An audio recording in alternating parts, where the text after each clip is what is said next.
As long as I'm President of the United States, Iran will never be allowed to have a nuclear weapon. What do we make of the president's handling of the recent conflict with Iraq and Iran, in particular within Iraq?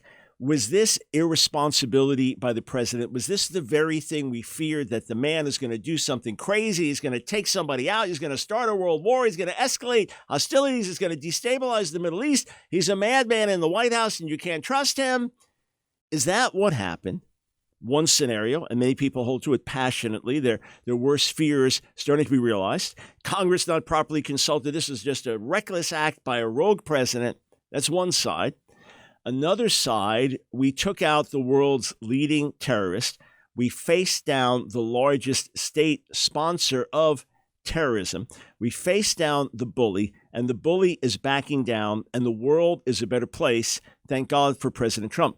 Two very different perspectives. What do we make of it? What's a right assessment? What can we learn from this? First, let's listen to President Trump today from this message to the world, from this press conference. He didn't take questions, just delivered his message and left. Let's hear what he had to say.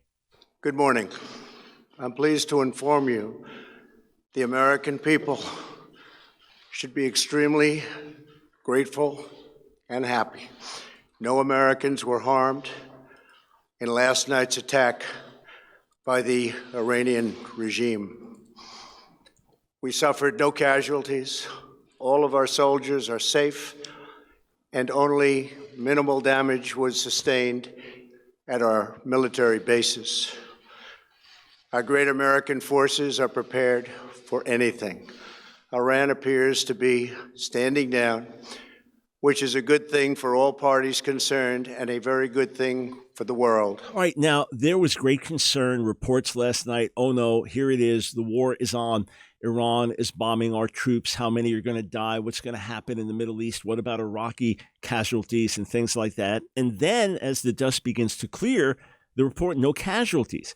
Now, Iran used sophisticated ballistic missiles. Why were there no casualties? Was it the providence of God? Was it our good defense system and we were adequately pre-warned? Or was it that Iran put on a show, a display, so that they can save face in the eyes of their people and nation and then report whatever they want to their own people, whereas in reality, intentionally, they missed? It is being widely reported today, major headlines, major news networks reporting that Iran intentionally missed for fear of escalating things with the United States. Remember, they are under crippling sanctions right now. Remember, there is a growing surge, a growing movement in Iran to overthrow the government and to bring down the radical Islamic clerical leadership of the nation. Many, many are not happy. And at the same time, there is a groundswell underground of the gospel growing of many Iranian Muslims coming to faith in Jesus. That, too, will ultimately have a destabilizing effect on the Islamic regime. So could this be, in fact, a calculated major victory by the president? Let's hear more of what he had to say. By removing Soleimani, we have sent a powerful message to terrorists. If you value your own life, you will not threaten the lives of our people. As we continue to evaluate options in response to Iranian aggression, the United States will immediately impose additional punishing economic sanctions on the Iranian regime. These powerful sanctions will remain until Iran changes its behavior. Now, there's no question that from the viewpoint of conservative Americans and those who love Israel, that under the Obama administration, we made a terrible deal with Iran. The nuclear deal was basically going to give them a path to nuclear warheads in the future. And Israel was terrified of that and mortified over it. And then in addition, monies that we had held back, $150 billion, how much was it, was then given to Iran, which has largely helped to underwrite their acts of terrorism. They even said with the money, we're going back to what we have been doing. So you're talking about destabilizing Syria and destabilizing in Iraq and constantly threatening Israel. So look, radical Islam is a bad thing. The leadership of Ayatollah Khomeini put the country in a bad way. And the Shah of Iran was no saint himself. We understand that. And a worldly Iran was no saintly country either. And I understand we're dealing with countries, America, every country is a mixed entity, all right? But Khomeini helped launch the worldwide radical Islamic revolution. He's one of the key major players in recent decades involved. So you have all of that going on. And then a man who's widely regarded as the world's leading terrorist with lots of blood on his hands. And if we believe the intel reports that he was planning on shedding more blood, including American blood, he's taken out by America. This is a general in Iran because it is the world's largest state sponsor of terrorism. That's a fact about Iran. So one of their leading generals is obviously a leading terrorist. He is taken out by America as Iran basically says to America, we're gonna surround your embassy. There's nothing you can do about it. Oh yeah, we're gonna take out your lead terrorist. How's that? And on top of that, we can fight back harder than you can. Yeah, many questioned President Trump when he was going back and forth with the leader of North Korea, Kim Jong-un. Forgive the mispronunciation there. And he dubbed him Rocket Man. And okay, funny, but maybe not the way you deal with another world leader. Or was Trump saying, you're crazy, I'm crazier? A standard tactic over the decades with world leaders, including presidents. Let them think we're crazier. You got a button on your desk. I got a bigger button on mine. Well, whether you like the tactics or not, I certainly don't like the fact that the president tweeted out that we would attack cultural sites in Iran that is contrary to international law.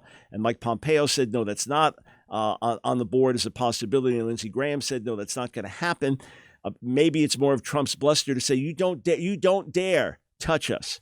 But either way, it seems that America has stood up to a bully and faced that bully down and taken out a leading terrorist. One more clip from President Trump today. Iran's hostilities substantially increased after the foolish Iran nuclear deal was signed in 2013, and they were given $150 billion, not to mention $1.8 billion in cash. The missiles fired last night at us and our allies were paid for with the funds made available by the last administration. Yeah, President Trump was right to say, as much as it's a slap at the last administration, we as Americans, as a nation, President Obama, this was one of the worst things he did, sad to say. Many things President Trump has said and done I'm critical of. This was something President Obama did I'm very critical of. Piers Morgan has an article in Daily Mail, and it's quite an extraordinary article bashing liberals and their responses to Trump taking out this terrorist. Listen to some of what he says. He says, Soleimani was the world's most dangerous terrorist.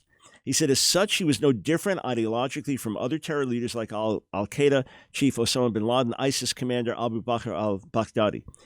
And he says, even though our forces took out all these, and of course, Baghdadi killed himself, he said, yet unlike bin Laden and Baghdadi, Soleimani's death has been met with howls of protest from the world's liberals. Why? Because the hatred of Trump trumps everything for some of them. He said, when Obama ordered the execution of bin Laden, liberals cheered him around the world, but Trump derangement syndrome dictates there must be a very different response when the current president kills a terror leader. You say, yeah, but Trump was not condemned for taking out al-Baghdadi. Probably ISIS being so despicable and so evil and Baghdadi taking his own life, the liberals couldn't attack him for that. But now, after the impeachment hearings, it's like the radical left has gotten even further to the left. So now they want to attack Trump for war crimes and atrocities and terrorist acts for taking out a terrorist.